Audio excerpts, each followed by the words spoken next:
Bubba Wallace has been suspended for one race from NASCAR for intentionally wrecking Kyle Larson.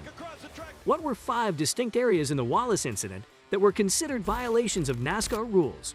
Is there something like that already happened in NASCAR?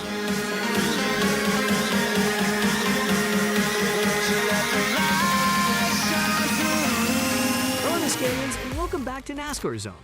But before we begin, do subscribe to our channel and hit the like button. So, let's begin. NASCAR suspended Bubba Wallace from Sunday's Cup race at Homestead Miami Speedway for crashing into Kyle Larson on purpose. Wallace is only the 4th driver in the last 11 years to be banned for an on-track incident. There was little doubt that NASCAR would punish Wallace after the accident with Larson on Sunday at Las Vegas Motor Speedway. The two were fighting for the top 5 spots. The only question was whether or not Wallace would get in trouble with NASCAR. NASCAR has never liked to suspend drivers in the past. They know that some fans save money all year to go to one race, and they want those fans to be able to see their favorite drivers. But in the Wallace case, there were 5 different things that could be seen as breaking NASCAR rules. Number 1. Intentionally wrecking another driver in a high-speed section of the circuit. Number 2. The crashing of a driver, Kyle Larson, whose team is still eligible for the Owners' Championship. Christopher Bell, who is still in the running for the Driver Championship, was also hurt in the accident. Number 3. Instead of walking to the ambulance, he walked from his car to Larson on a hot track. Number 4. The act of pushing Larson physically more than once. Number 5. Wallace shoved aside the hand of a safety worker who looked to be trying to steer Wallace in the direction of the ambulance. Are these things right to consider in order to suspend Bubba Wallace? Give us your thoughts in the comments section below, and do subscribe to our channel for future updates. In the penalty report, NASCAR cited a rule that says a driver should be suspended if he or she gets into a physical fight with a NASCAR official, gets violent with another driver, tries to change the outcome of a race or championship, wrecks another car on purpose, or does anything else that puts other drivers' safety at risk. NASCAR said that the suspension was because of what happened on the track with Larson, not because of what happened in the playoffs or afterward.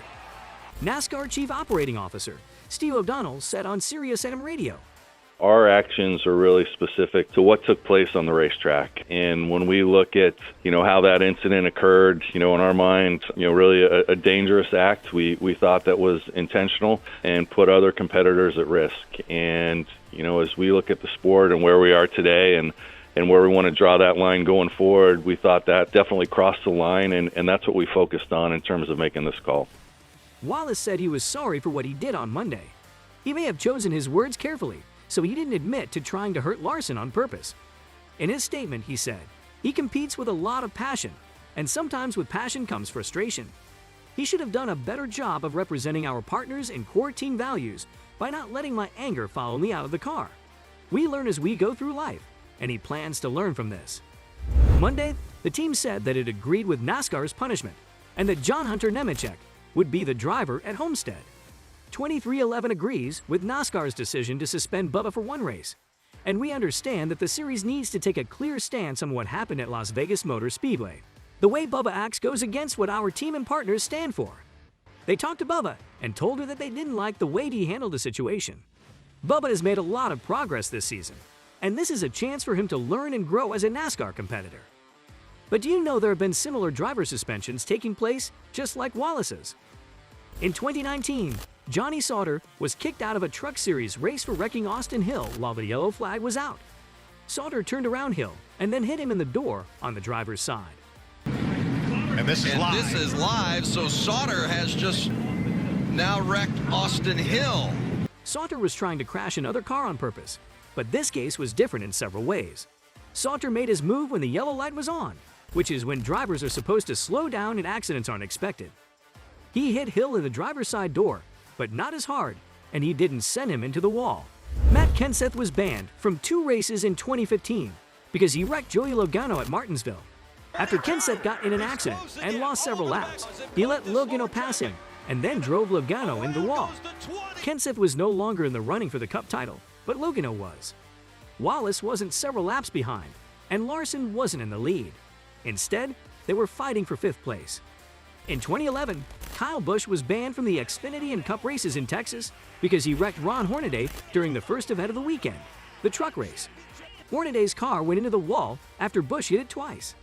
At the time, Hornaday was in the running for the truck title. In this case, a championship contender purposely crashed another car to the wall, and there were similar safety concerns. Busch was a Cup driver who raced in the Truck Series. At the time, the Truck Series didn't have playoffs, so Cup drivers could race in the series that late in the season. Because of this, it was a Cup driver who affected the Truck Championship. This also happened under yellow. Do you recall any of the similar incidents that took place other than these? Let us know in the comments section below, and do subscribe to our channel for future updates. Also, there were some cases of retaliation that did not lead to suspension but do parallel with the case of Wallace. Earlier in the playoffs, William Byron turned Denny Hamlin while he was being careful at Texas. NASCAR took away 25 points from Byron and fined him $50,000.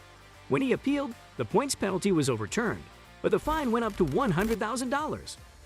This incident ruined Hamlin's chance to win at Texas, so it had a similar effect on the playoffs.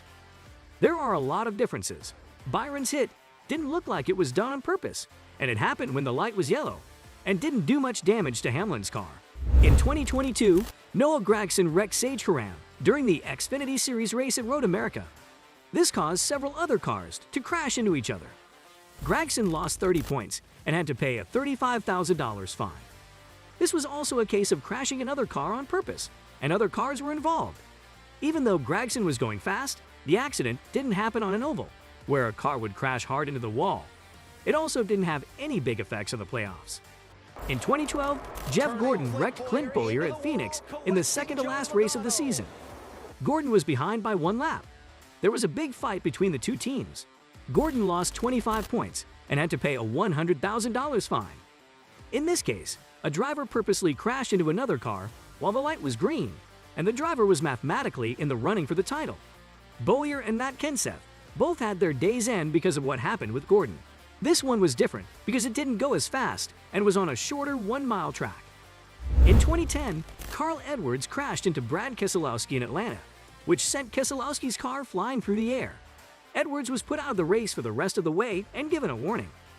If you want a scary situation to compare Wallace's to, this is probably it, since Keselowski's car turned over. At the time, there was a lot of talk about whether previous damage to Keselowski's car helped it fly, but this was still a scary moment. Later in the year, Edwards wrecked Keselowski again on his way to winning an Xfinity race at Gateway. He lost 60 points and was fined $25,000. Who do you think? Is it right to suspend Bubba Wallace for one race? Let us know in the comments below. That's all for today. Hope you enjoyed it. So don't forget to subscribe to our YouTube channel to see more of our incredible videos. Look forward to seeing you in the next video.